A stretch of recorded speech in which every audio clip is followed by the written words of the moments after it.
For the latest information regarding the COVID-19 pandemic in Cupertino, please visit cupertino.org/coronavirus. Welcome to all. We are here today to celebrate the signing of AB 86, a bill to bend the pandemic curve we've experienced toward in-person and ongoing learning. A bill that will bring our children back to school and carry our state forward in its next successful step on the road to recovery. Almost exactly 1 year ago, at the beginning of March, we were beginning to become aware of the strange new virus that had arrived in our state on the Grand Princess cruise ship in port in Oakland. Case counts began to rise on the ship and in the state. Schools were rapidly closed in March. And with multiple COVID spikes since then, most of them are still struggling to reopen fully for in-person learning. We've learned so much since then. Our public schools have been heroic in getting meals and technology to students and families, in learning how to teach digitally, and finding new ways to wrap around many of our most vulnerable students. Meanwhile, as a state, we've learned how to test and treat for this disease, how to address outbreaks, how to put mitigation strategies in place that allow people to be safely together. The CDC and our own experience and research tell us that these strategies, facial coverings, ventilation, careful hygiene, physical distancing, do prevent transmission of the virus. Yet we also know that these things require resources. And this bill brings $2 billion to schools to support safe school reopening for all children, beginning with the youngest and the most vulnerable, and adding grade levels as rapidly as safely possible. These resources add to the PPE testing and tracing supports and vaccinations that the governor's office has been working to provide for schools. And they come at a time when case counts are rapidly decreasing and as vaccinations are rapidly increasing. Many joyful days will be unfolding over the coming weeks as schools can reopen. Hopefully with repeats of what happened in a district near me recently, where a first grade teacher emerged from her classroom on the first day of school reopening to a standing ovation from the children and parents who had gathered outside the classroom. In addition, equally exciting, the bill bends the curve towards ongoing learning for our children, providing $4.6 billion for expanded learning opportunities that will allow us to offer expanded learning time throughout the school year and into the summer. With partnerships between schools and community-based organizations, we can free ourselves of the constraints of the traditional agrarian calendar and traditional school structures to focus on enriching, engaging, and joyful learning opportunities that reattach students to school, to each other, and to their teachers, and that wrap around them with social and emotional and mental health supports, as well as effective tutoring to accelerate their learning. This can launch us on a path to reimagining schools so that they focus on the needs of the child rather than the amount of seat time they experience. And with that aspiration, I am honored to hand the mic to one of the leaders who made this possible, a leader who has his roots in the classroom, having started as an educator himself, and who has been a strong voice to make sure our students and teachers have the support they need, Speaker Anthony Rendon. Mr. Speaker, get that mute. You're on mute. Thank you. I was trying to do it by mime. Thanks, Linda. The bill the governor is signing today is an important accomplishment. Nevertheless, it's not a final accomplishment. Instead, it is more like passing a key class on the road to graduation. Now we can envision the end. Already, we are starting to see the news stories in which district by district, parents can learn about the return to schools that officials are planning for their children. This is a key moment, but we cannot rest until every child is back in school, and every child has the educational assistance they need to put this pandemic in the past. That will be our ultimate graduation. It takes a lot of people to get a student to graduate, and it has taken many people to get this bill to this point. Once again, I thank the governor and the pro tem for the collaboration that brought us here. Senator Atkins has been a strong ally and an effective leader since we worked together in the Assembly. Once again, I thank the Assembly leaders on budget and education, Phil Ting, Patrick O'Donnell, and Kevin McCarty. We can be proud of what we have done with this legislation, and even more proud of what it will do in the future. As always, the work continues. Now I'm proud to introduce my good friend and partner, Senate Pro Tem Leader Toni Atkins. Well, thank you, Speaker Rendon. And let me also say thank you for your incredible partnership. And I got to commend the governor on figuring out how to get these bills onto our floors on your birthday. So that was strategic, Mr. Governor. You know, as a seamstress, my mom was an expert on knots. And that sometimes came in handy when she was trying to get my twin sister and I out the door. Knotted shoelaces, knotted straps, knotted hair. Believe me, with enough perseverance, she could always get through them all. And one of the biggest knots I think the legislature and the governor have ever had to unravel, frankly, is how to get our kids, our California kids, safely back in schools following the science and in the wake of COVID-19. And today we have an answer. And as has already been said, it's not the perfect answer. It's also not the final answer, but it's an answer that's going to let our kids learn, let teachers teach, and let parents, well, let them breathe. I'd like to thank my colleagues, as the speaker did, in the Senate, especially Senators Nancy Skinner, Connie, Leyva, John Laird, Richard Pan for their leadership and guidance, and again acknowledge Speaker Rendon and the members of the Assembly for their commitment to get this done. Today, we author a path forward to help California kids get back on their own paths. And I want to emphasize here, in doing so, it's really important that we're recognizing and addressing the very real learning loss that has occurred this past year. Over the past few weeks, we've seen NASA land a state-of-the-art rover on Mars. The Golden Globes honored outstanding artistic endeavors in comedy and drama, and pitchers and catchers reported for spring training. And each of those events in some way reflects the knowledge, the imagination, and the inspiration of kids who went to California schools. And so does the daily flow of information, innovation, and even inoculation that's leading the response to COVID-19. Schools are vital to our state. They're a central part of our communities, and they're a lifeline for California students and families.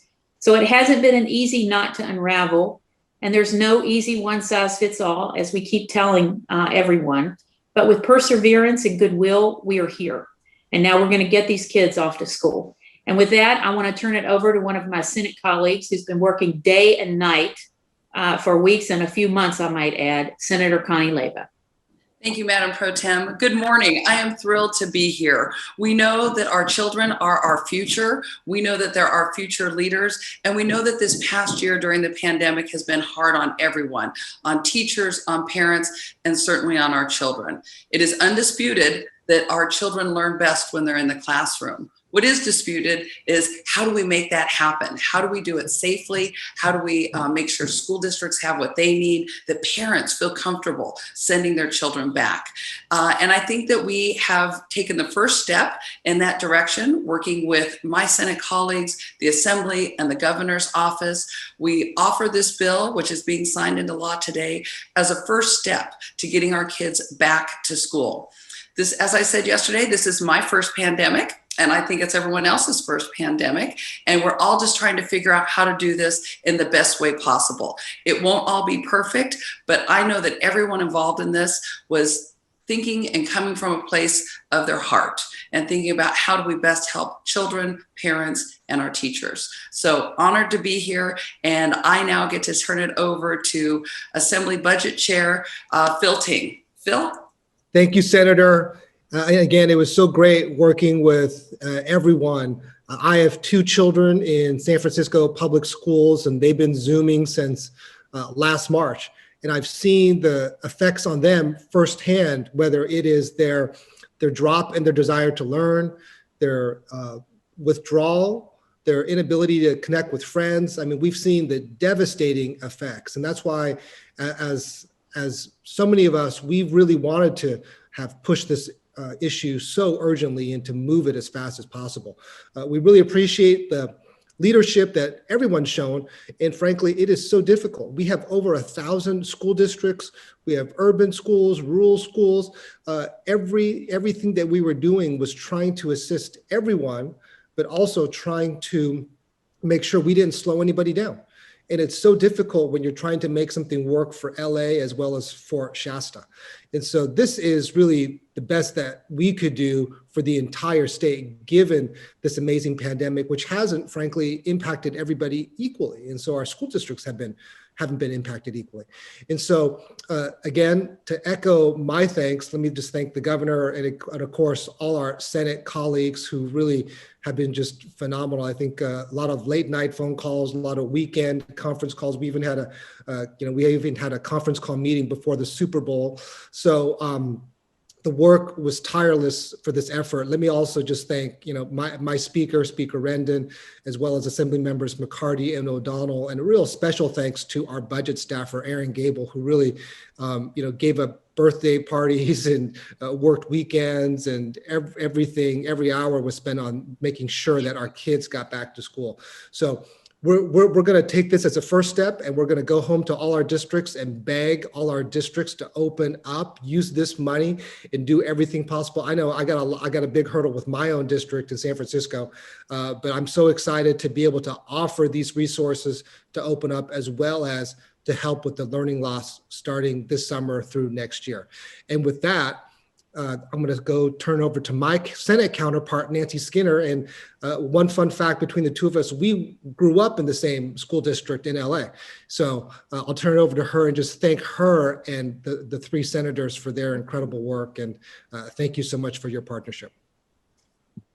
Thank you, Budget Chair, Assemblymember Ting, and of course, my colleagues so far, Speaker Rendon, Pro Tem Atkins, Senator Leyva, and of course, the governor.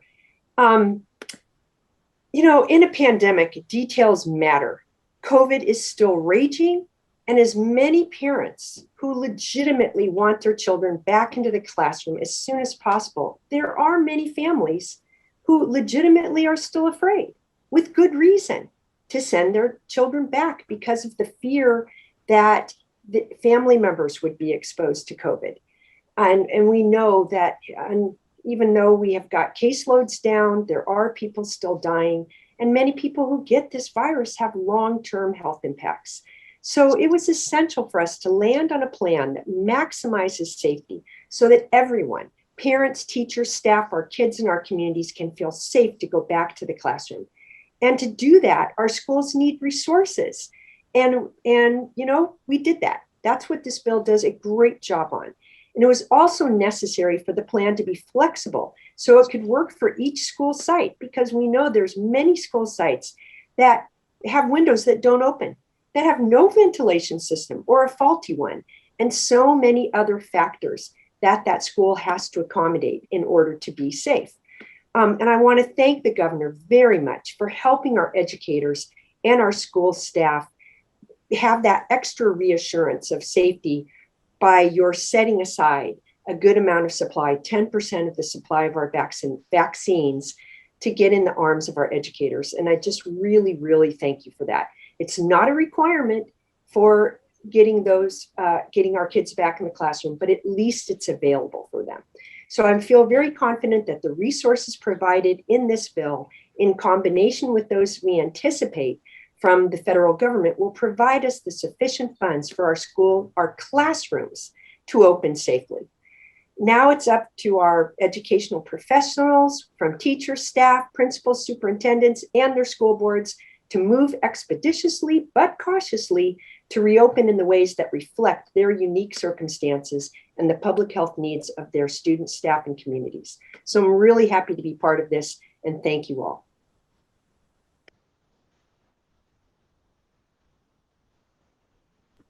I'm supposed to introduce my colleague. Apologies. Assemblymember McCarty. Thank you, Senator Skinner.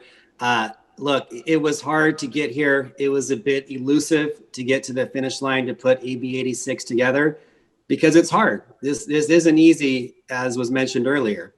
We don't have a playbook. We've never done this before. And I was, pleased yesterday that we saw bipartisan support. We saw members from urban districts and rural districts talking about how this will make a difference. It's not perfect. We have a long way to go. We know that. But we have 40 million Californians. We have to make sure that we address all the issues. And our school districts asked us a few months ago to craft a plan that does no harm, that allows them to do what they're doing, which is safely reopening and further support them, but also nudge them along.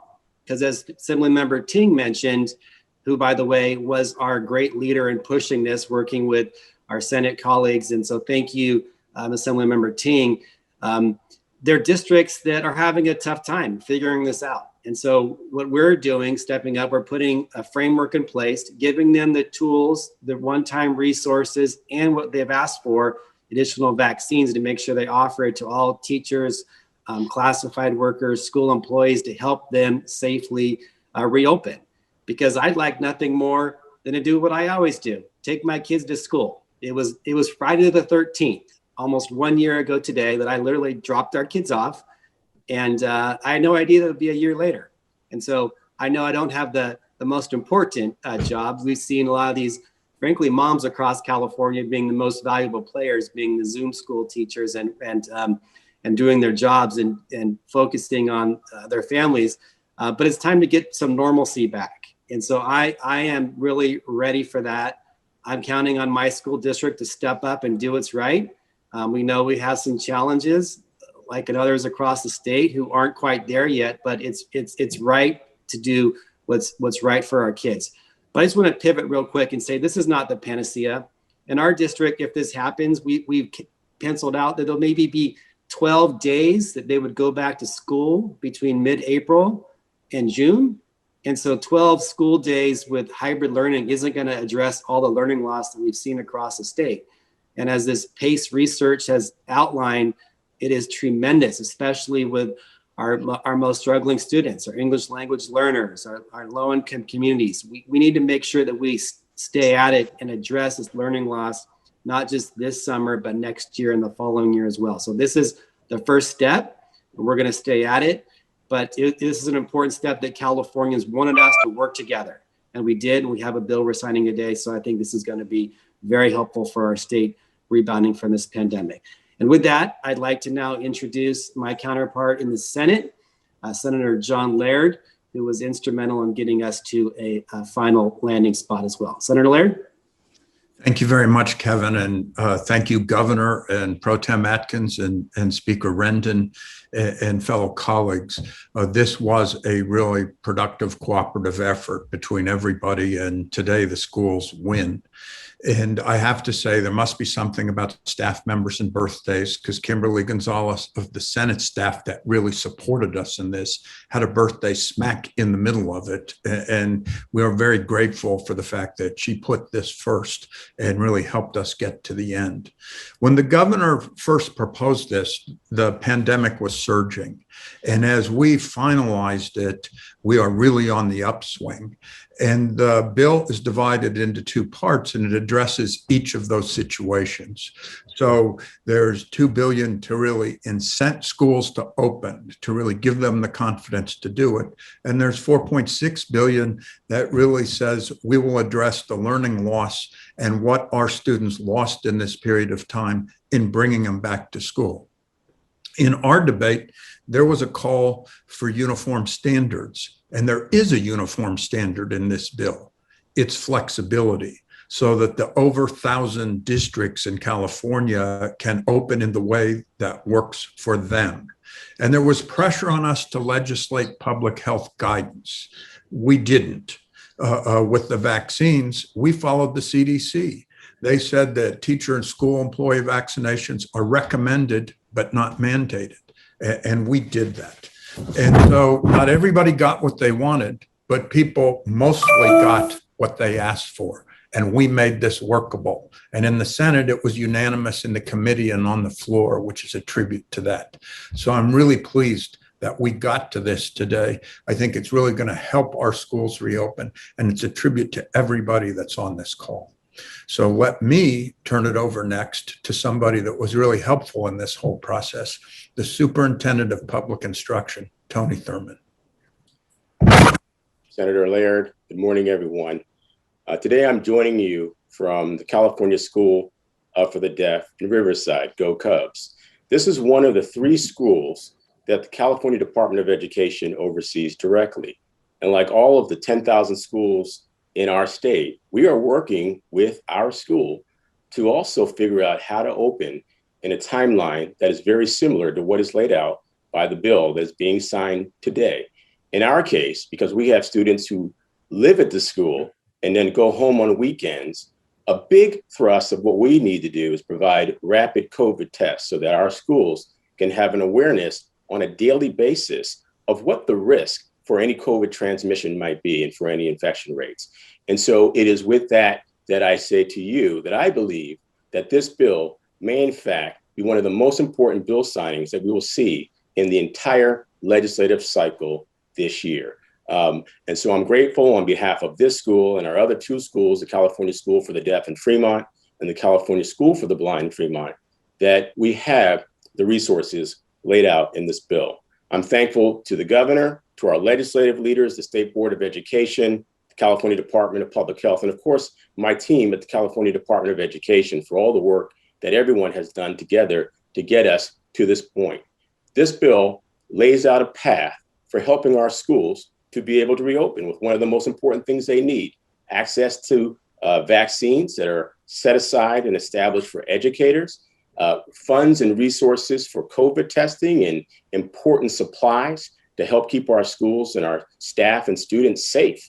And it also provides an important set of resources to help to offset the learning gaps that we know our students have experienced. These are gaps that we've been trying to deal with for years that have been exacerbated by the pandemic. And we know that many of our low-income students and students of color have experienced these challenges in a disproportionate way. And this is an opportunity for us to do the things that will help them.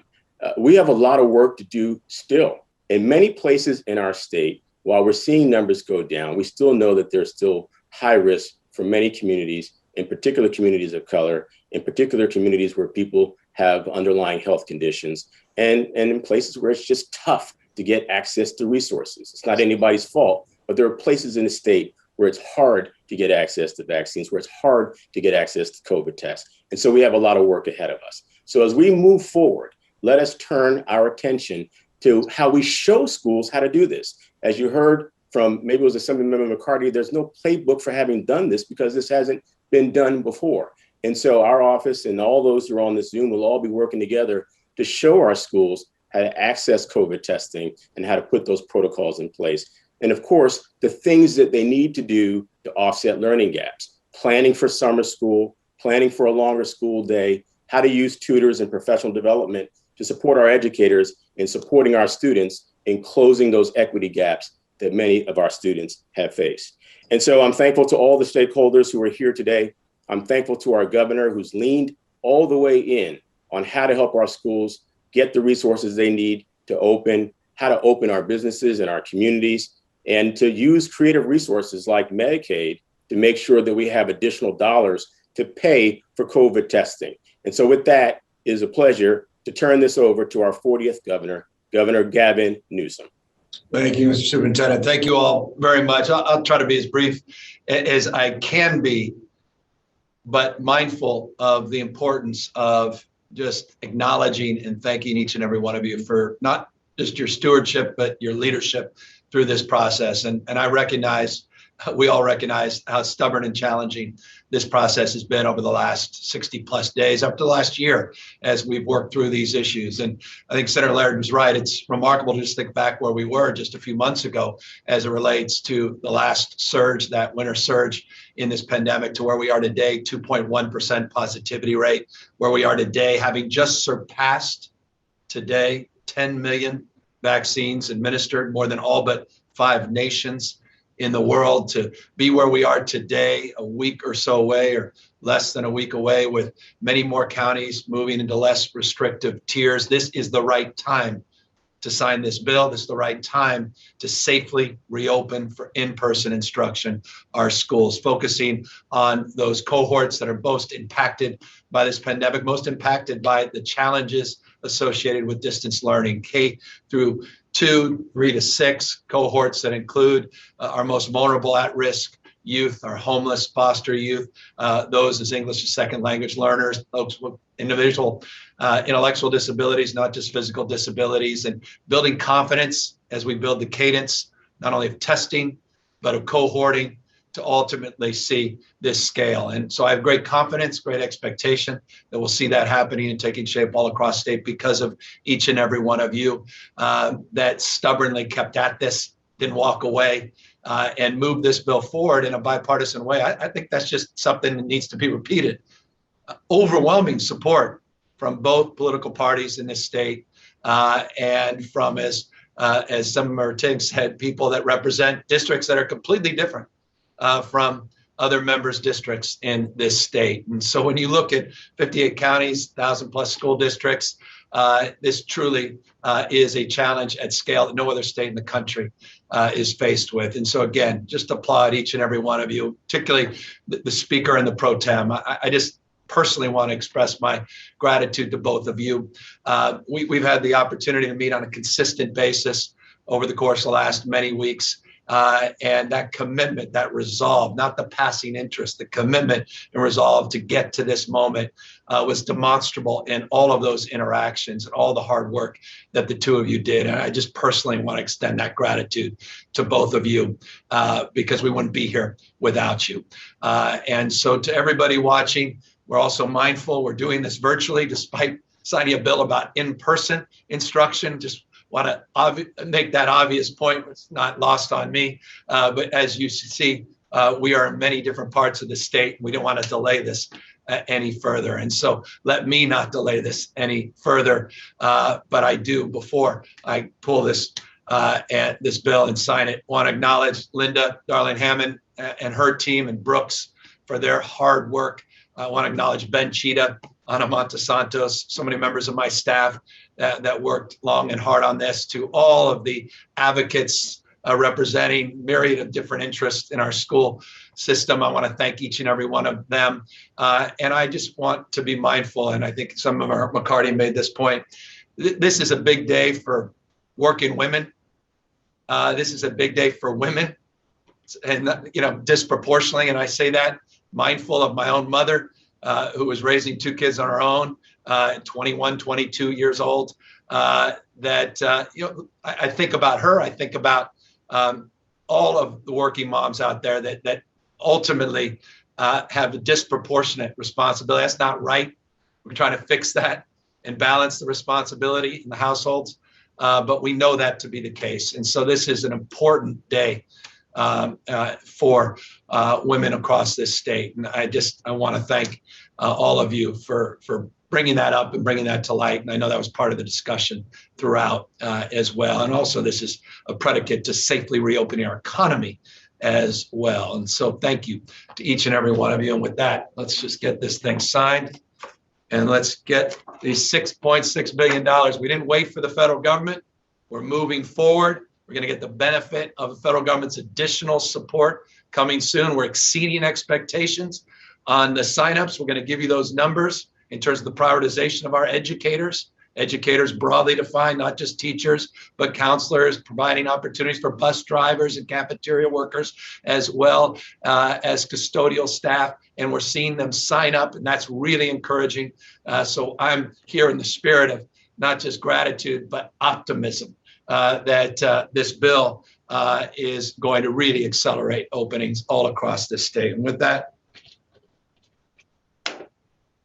let's get that $6.6 billion out into the districts. Thank you, all of you, for your incredible work and leadership. Thank you for the privilege of being able to sign this bill. And thank you, Mr. Superintendent, for holding all of us to account throughout this process. Appreciate each and every one of you. For the latest information regarding the COVID-19 pandemic in Cupertino, please visit cupertino.org/coronavirus.